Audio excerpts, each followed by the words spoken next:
Does anybody have any subjects you want to talk about? Yeah. How does it feel to be the best in the world at what you do? Well, I don't know whether that's the case, but it's a nice compliment. Thank you. Well, you know, when I was a young kid, all I ever did was want to be the best I could at whatever I did. That was what my dad instilled in me. And he, I go back, even my kids, because I always try to take that to my kids. I remember Jackie, when he was about in the 5th or 6th grade, he wrote an essay for his school, and he said, my dad, the potty porter, or porta potty cleaner, he said, best in the world. He says, he always told me to be the best in the world, and he's the best one in the world. Well, anyway, I got a big kick out of that essay. But what it meant was that, you know, whatever you worked at, and I got lucky. You know, I remember when I turned pro, there were a lot of really good players my age. And I happened to get the break of winning the U.S. Open. Sure, I played well, but I got the break of winning the U.S. Open, and winning breeds winning. And when you start to instill confidence in yourself, then that makes you believe. And I always go through the progression of when I was 19 years old, I made the Walker Cup team, and I said, gee, you know, I must be one of the best 12 amateurs in the country. I thought that was pretty good. And then later that year, I won the U.S. Amateur, and I was ranked #1. And I said, I must be better than I think I am. And then I almost won the U.S. Open the next year. I finished second to Arnold at Cherry Hills. And I said, gosh, I guess I can play against those guys. And then I won the Amateur again the next year. And I said, you know, I really think I may have a chance to be pretty good at this game. And I want to give myself the best chance I can. And the only way to do that is to be the best, is to play against the best. So that's when I turned pro. And I always tried to climb a mountain. I always felt like if you always want to get better, you know, you're gonna get better. And if you kept working at it and you're dedicated to working at it, that's what you should do. And the one thing that I always put as a sort of a sidebar on that is that I didn't want that to be at the expense of my family. And my family was always first, and golf was second. And I think that's what kept my sanity. Also kept my wife's sanity. And it was fun being part of that and growing up. Now, you know, who's going to be the best golfer in history that's long to be determined. Who's going to go down, I mean, that's a matter of debate. So, but anyway, I had a great run. I had a great time. I loved it. And I've had a position within the game that people have come to me and asked me for advice and so forth and respected my opinion. And that's just to allow me to stay in the game of golf, designing golf courses such as a complex like this. It allows me, here I am, I haven't won a golf tournament since I last won here. 96, 16 years, and you still want to talk to me. And what a great honor. Thank you very much. Yes, sir. The anchored putter. Well, I think that would have been about 50th on my list of important things in the game of golf. Well, that could be. You know, every time I tried it, I couldn't do it. And so I never really, I mean, I maybe hit a half a dozen putts, but, you know, and it hadn't really been an issue until the last year or so when 3 major championships were won with a long putter. And all of a sudden, the USGA and the R&A decided that that was not a golf stroke. They didn't think it was a golf stroke that was for the game. I don't know why. I never had a problem one way or the other with it. It didn't really make any difference to me because I couldn't do it. But, you know, I've always looked at it this way. The USGA and the R&A have always had the best interests of what is best for the game of golf. And their decision to do this came with a lot of conversation, a lot of research, and it was not easy to come to a decision that's going to affect a lot of people and probably a lot of people's enjoyment of the game. And so they made that knowing that that was going to be controversial. And But I stand and support them because they're the custodians of the game, and I think that they need our support.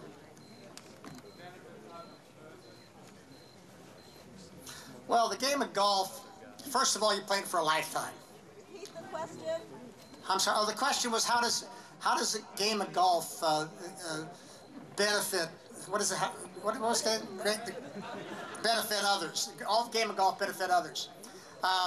The game of golf benefits. It's a game you play for a lifetime. Obviously, you people here, you know, you're beyond wanting to go out and play the professional tour. Maybe there's some here that want to. But you all enjoy playing a game together as friends. You don't need to have, it develops friendships, it develops business relationships, it allows old men like me to stay in the game. You have many different things that can happen, but the biggest benefit that happens with golf is charity. Golf, each year, gives more money to charity than all of the other major sports combined.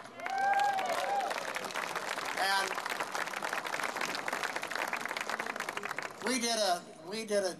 I played a day last Friday. It was called Birdies for the Brave. And we did it in Jacksonville. And it was obviously for our wounded warriors and their families. And a lot of the senior pros, some of the guys that played here in the Schwab Cup, came to the event. They raised a little over $3 million. I played golf. Former President Clinton came down. I played with him, and we took our usual 5.5 hours with nobody else on the golf course. Phil played behind us, and we never got off the next tee before Phil's group behind us finished the hole and were waiting for us on the next tee. We never got off the tee because Clinton had a different story every hole. He actually was very charming and very enjoyable. I enjoyed his company. I've always enjoyed his company. I don't like his politics, but I enjoy his company.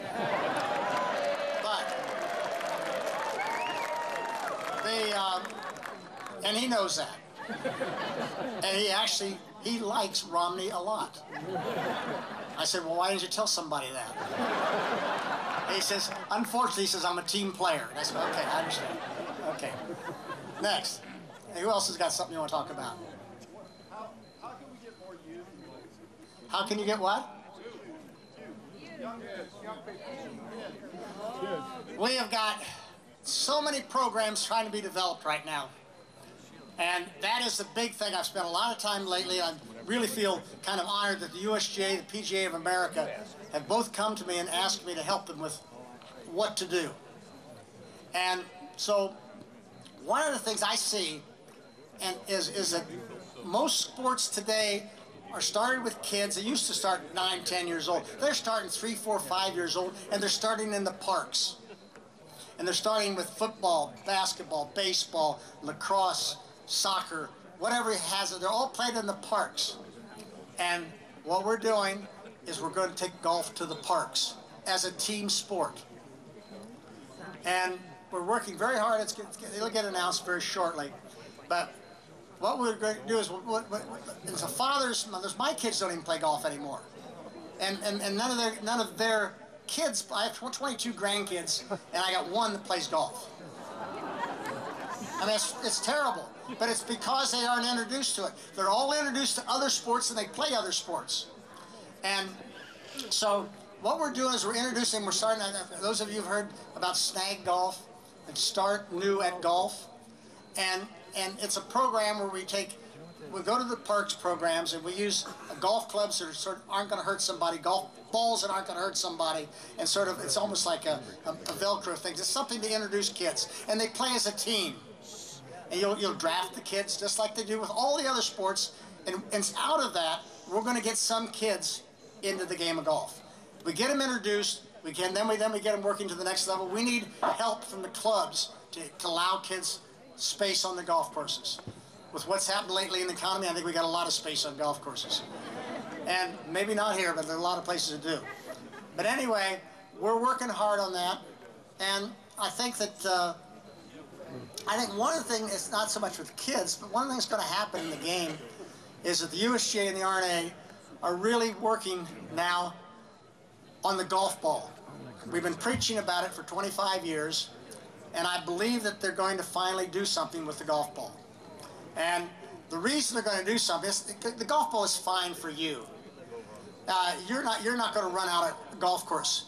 But the good players run out of golf course, and they've obsoleted every golf course in America except for Augusta National, which had enough money to be able to spend to change it.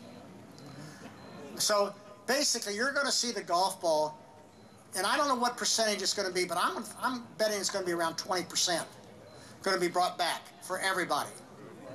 And all of a sudden, play golf forward will be very, very popular. And it'll be a ball that won't, you'll still be able to lose it, and you'll still sink in the water, but it'll bring golf courses where you can keep the ball more in play because it won't get out of play. It'll make it'll take golf back 30 years, but you'll get used to it in about 5 minutes. And that's exactly what's happening. I remember we always used to say, we used to play the large ball and the small ball. Every time we went to Britain, we played the small ball. We went to Australia, we played the small ball. And when we did that, they said, well, gosh, wasn't that difficult? Because the small ball went 25, 30 yards further than the large ball. And no, it took us at least a half a day to get used to it. And then well, what about coming back? Well, that took another half day. So, I mean, it's not a big deal. And you'll get used to it, but everybody will be doing the same thing. I really think they'll get there. I think this will solve a lot of our problems, a lot of the obsolescence we see on golf courses today. You have a lot of golf courses that are really nice golf courses that are 6,000, 61, 6,200 yards, that are the old style golf courses that have no place to expand, and people don't want to go play them. And they're perfectly good golf courses. They're wonderful golf courses. And it'll bring the game back in. It'll reduce the amount of land needed. It'll reduce the amount of water needed. It'll reduce the amount of fertilizer needed. The cost of golf courses. It'll reduce everything down to help make golf a more economical game. I think it's going to happen. I don't know how soon. I expect it to happen this fall, but I think it'll happen soon. Anyway, but the kids we are working on, and the USGA and the RNA and the PGA are all working very hard to bring kids in the game and keep them in the game. I think the kids today got a great personality. I've had a half a dozen of these young kids that have come to me for advice. Really flatters me. And I mean, Roy McIlroy, who is a terrific kid. And this young man, he came to me it'll be 2 years in March, first time he came to me.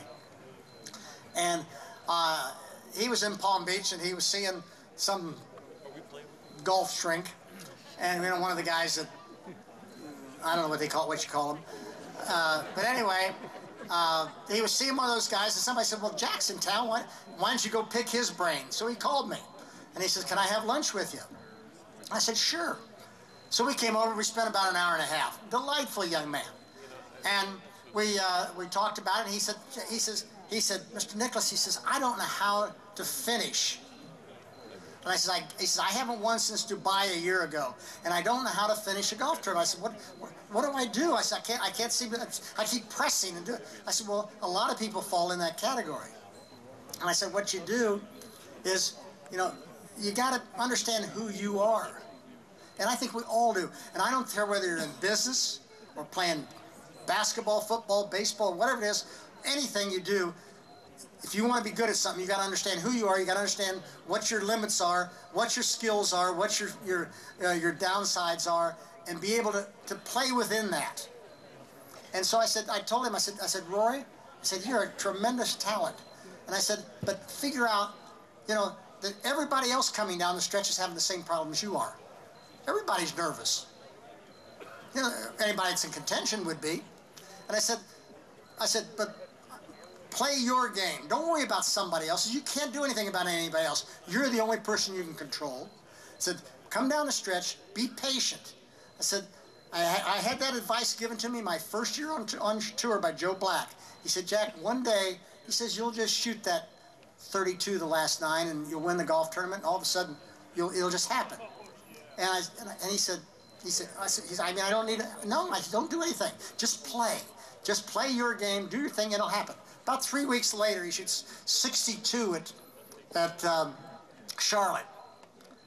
And I dropped him a note, and I said, I told you to be patient, but this is ridiculous. So anyway, so I followed Roy and got to talk to him a lot. And he came to me after the Masters last year, after he sort of didn't finish well. And I said to him, I said, you know, it's not important that you didn't win. I said, I blew tournaments. I said, Watson blew two PGA championships in the U.S. Open before he learned why he did that. I said, did you learn anything from what happened at Augusta? He said, well, I think I learned something. I think I learned why I did this, why this happened to me, and how I got myself in that position. And I said, well, good. Well, then maybe you got the U.S. Open coming up in 10 days. I said, put it into use. He won the U.S. Open by 12 strokes. So I dropped him a note after that, and I said, Roy, I says, it's obvious that you learned something from your Masters experience. I said, but more important, did you learn something from your winning experience? Because it's just as important to learn why you won and how you won as why you lost. And if you learn those two and understand who you are and what you're doing, you'll do very well. This young man's going to win a lot of golf tournaments because he now understands himself. And, you know, and some of the other guys come to me, and I'm very flattered that they do that. And it's kind of fun to be able to sit down with these young guys who are going to be the future of the game, and they still listen to a 72-year-old guy. It's really kind of neat. So I've had a blast. I've had a blast doing that. I've had a blast being part of the game. And I had a blast 25 years ago starting Desert Mountain.